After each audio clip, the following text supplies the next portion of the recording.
जिंदगी में सचमुच एक निश्चित लक्ष्य होने की ज़रूरत है, जिसके लिए सचमुच काम करना पड़े, जिससे हर रोज़ वह लक्ष्य दिखाई भी दे और वह काम भी। इसके लिए यदि आप अपने अंदर सही आदतें विकसित कर लेते हैं तो ऐसा कुछ भी नहीं है जिसे आप हासिल न कर सकें। चार्ल्स डुहिग की किताब द पावर ऑफ हैबिट पूरी दुनिया के 100 से भी अधिक एजुकेशनल स्टडीज़, 300 से भी अधिक वैज्ञानिकों के इंटरव्यू और सैकड़ों बेहद सफल कंपनियों के काम करने के तरीकों पर किए गए शोध के बाद लिखी गई है, जो एक आश्चर्यजनक बात हमसे कहते हैं कि दिन भर में हम जो भी कार्य करते हैं उसका 40% हिस्सा हमारे निर्णय नहीं होते, बल्कि उन्हें अदृश्य रूप से हमारी आदतें तय कर लेती हैं। ऑथर इस किताब में बड़े विस्तार से बताते हैं कि आदतें क्या होती हैं, आदतों का विज्ञान कैसे काम करता है, आदतें बनती कैसे हैं, पुरानी आदतों को कैसे बदला जा सकता है और नई आदतों को कैसे बनाया जाता है। इन सारे सवालों के जवाब आपको इस किताब में एक एक करके मिलते चले जाएंगे जब आप अपनी इस यात्रा को लेखक की इस किताब के साथ शुरू करेंगे। दोस्तों, अगर आपने अभी तक मेरे इस चैनल को सब्सक्राइब नहीं किया है तो आपसे गुजारिश है कि प्लीज़ इसे सब्सक्राइब ज़रूर कर लें। आइए दोस्तों, शुरुआत करते हैं इस बुक समरी की। लेखक ने इस किताब को 3 मुख्य हिस्सों में कवर किया है। पहला, व्यक्तिगत आदतें, दूसरा, कंपनियों की आदतें और तीसरा, समाज की आदतें। आदतें चाहे व्यक्तिगत हों, संगठन की हों या फिर समाज की हों, उनका विज्ञान एक ही तरीके से काम करता है और इस विज्ञान का व्यावहारिक नाम है आदतों का फंदा। हमारा पूरा जीवन हमारी आदतों के फंदों से ही चलता है। आदतों के ये फंदे क्या होते हैं, आइए इसे समझते हैं।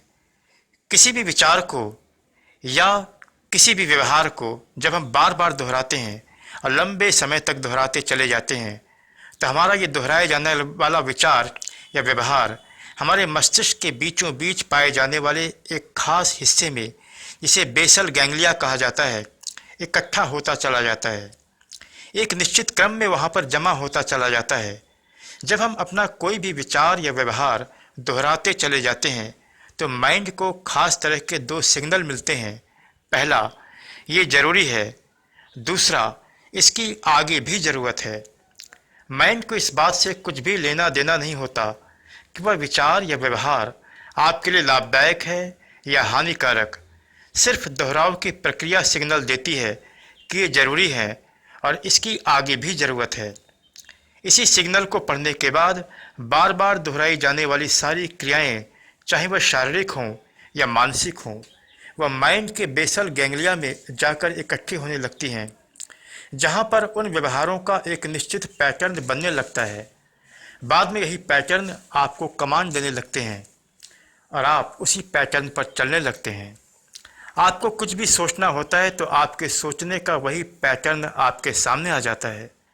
आपको कुछ भी निर्णय लेना होता है तो वही पैटर्न आपके सामने आ जाता है। आपको कुछ भी करना होता है तो वही पैटर्न आपके सामने आ जाता है। ये पैटर्न मेमोरी यानी यादाश्त से भी गहरे होते हैं। कभी कभी किसी की यादाश्त चले जाने के बाद भी ये पैटर्न काम करते रहते हैं। अगर किसी दुर्घटना में जब किसी की यादाश्त चली जाती है तो उसकी पिछली घटनाओं के बारे में जानने के लिए इन्हीं पैटर्न का सहारा लिया जाता है। जब आप इस पैटर्न को लंबे समय तक दोहराते चले जाते हैं तो ये पैटर्न और भी गहरे हो जाते हैं, जिससे आपकी आदतें यानी हैबिट बनने लगती हैं। फिर आप कुछ भी करते हैं तो बस इन्हीं आदतों के कारण ही करते हैं। यहाँ पर आपको निर्णय की भी ज़रूरत नहीं होती। आप कुछ भी सोचते हैं तो बस इन्हीं आदतों के कारण ही सोचते हैं। ये सब कुछ सोच समझ कर भी होता है और ये सब कुछ अनजाने में भी होता है। जब आप इन हैबिट यानी आदतों को लंबे समय तक दोहराते चले जाते हैं तो आपकी इन्हीं आदतों से बनता है आपका नेचर यानी आपका स्वभाव, आपका व्यक्तित्व, जो दुनिया को बाहरी स्तर से दिखाई देता है। यानी जब पैटर्न पक्के होते हैं तो आदतें बन जाती हैं और जब आदतें पक्की होती हैं तो स्वभाव बन जाता है। इसकी जड़ें इतनी गहरी हो चुकी होती हैं कि जिसे बदलना किसी के लिए भी संभव नहीं होता। इसे केवल एक ही चीज़ बदल सकती है और वह है आप खुद। इसीलिए कहा जाता है कि आप केवल खुद को बदल सकते हैं, आप किसी को बदल नहीं सकते, कोई आपको बदल नहीं सकता। हमने ये समझा कि आदत के फंदे क्या होते हैं। आइए इसे समझें कि आदत के फंदे बनते कैसे हैं। सबसे पहले ये जान लें कि किसी भी आदत को पूरी तरह जड़ से मिटाया नहीं जा सकता, उसकी जगह केवल नई आदत को बनाया जा सकता है। हर आदत जो आपसे एक निश्चित व्यवहार करवाती है, उसके लिए सबसे पहले आपको एक सिग्नल मिलता है, यानी एक निश्चित इशारा, और अंत में आपको एक निश्चित रिवार्ड यानी इनाम मिलता है। ऑथर समझाते हैं कि बिना इशारा पाए जब कोई भी क्रिया नहीं करते और बिना इनाम के आप कोई क्रिया करना नहीं चाहते। एग्जाम्पल के लिए देखें, यदि आपकी आदत है सुबह उठकर मॉर्निंग वॉक करने की, उठते ही आपको कुछ इशारे मिलते हैं। आपको या तो अलार्म सुनाई देता है, या आपको कोई जगाता है, या आपके आसपास मॉर्निंग वॉक के जूते और ड्रेस रखे होते हैं, या कुछ लोग आपके आसपास सुबह मॉर्निंग वॉक के लिए घर से निकलना शुरू करते हैं। ऐसे ही इशारे आपको निश्चित रूप से बताते हैं कि अब आपको क्या करना है। जब आप मॉर्निंग वॉक के लिए बाहर निकलते हैं तो इनाम के रूप में आपको मिलती है ताज़ी हवा, ताज़ेपन और एक नएपन का एहसास। उससे मिलने वाले सेहत के फ़ायदे की बात बाद में आती है। अब इसे देखें कि अगर सुबह मॉर्निंग वॉक में आपको यही ताज़ी हवा ना मिले, आपके भीतर नएपन का एहसास ना मिले, तो क्या आप अभी भी मॉर्निंग वॉक के लिए जाना चाहेंगे, चाहे सेहत के फ़ायदे कितने भी हों? ये बात बिल्कुल वैसी हो गई कि आपको कोई भी कड़वी दवा पीने की बिल्कुल इच्छा नहीं होती, चाहे उसमें आपके लिए कितने भी फ़ायदे क्यों ना हों, जब तक कि आपके साथ कोई बाहरी दबाव या ज़ोर ज़बरदस्ती न की जाए। यही बात उस आदत पर भी लागू होती है जब आपको सिगरेट पीना होता है। ऐसे ही इशारे आपको पहले मिलते हैं। आपको आसपास कोई शॉप दिखाई दे जाती है, कोई आपका सिगरेट पीने वाला मित्र मिल जाता है, आपको किसी तनाव या उलझन का सामना करना पड़ता है। ये इशारे आपके लिए होते हैं कि आपको अब क्या करना है। इसके बाद सिगरेट पीने के साथ आपको निकोटीन मिलने लगता है, जो कुछ देर के लिए आपको आनंद देता है, आपको राहत देता है, आप तनाव को कुछ समय के लिए भूलने लगते हैं। यही आपका इनाम है। यदि इस इनाम को हटा दिया जाए तो शायद आप सिगरेट कभी भी नहीं पिएंगे। लेकिन यहाँ पर एक बात बहुत गौर करने वाली है कि दिमाग हमेशा खुशी चाहता है। वह हमेशा खुशी की तलाश करता है, वहीं जाने की सोचता है जहाँ उसे खुशी मिले, वही करने की सोचता है जिससे उसे खुशी मिले। दिमाग की खुशी पाने की इच्छा को कभी भी उससे अलग नहीं किया जा सकता।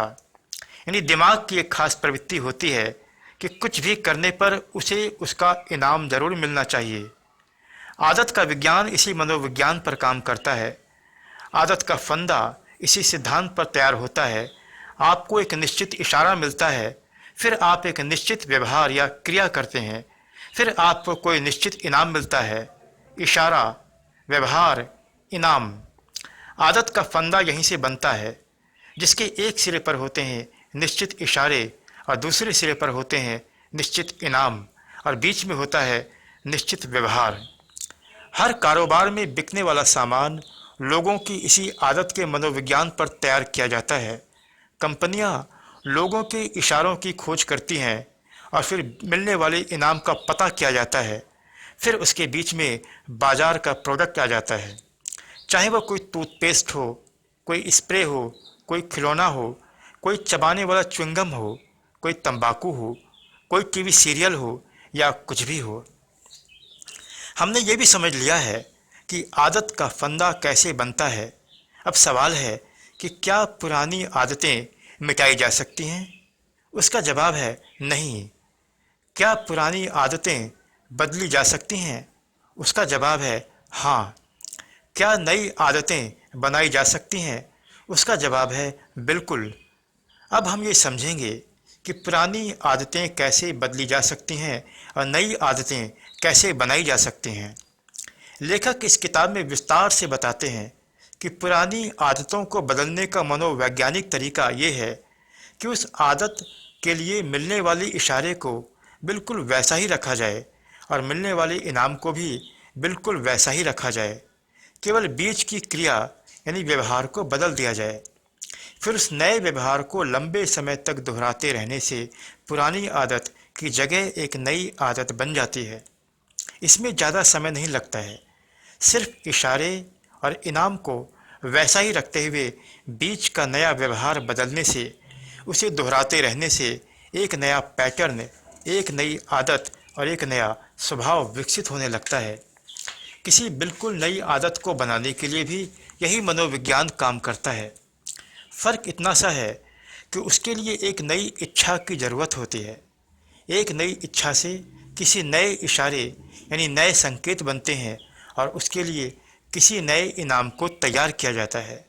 फिर इस नए इशारे और नए इनाम के बीच एक बिल्कुल नए व्यवहार को रखा जाता है जो लंबे समय तक दोहराया जाता है, जिससे एक बिल्कुल नई आदत बन जाती है।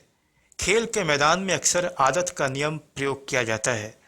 अच्छे कोच की हमेशा कोशिश होती है कि छोटी से छोटी और बड़ी से बड़ी क्रियाओं को इतनी बार दोहराई जाएं कि सब कुछ तेज़ी से करने का एक पक्का स्वभाव बन जाए।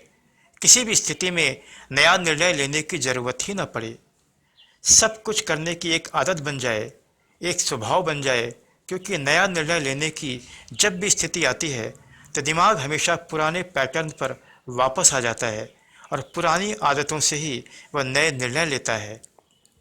दोस्तों, बदलाव हमेशा विश्वास करने से पैदा होता है और विश्वास पैदा होता है हमारी आदतों से, उन व्यवहारों और क्रियाओं से जो हम बार बार दोहराकर उसका निश्चित पैटर्न तैयार करते हैं।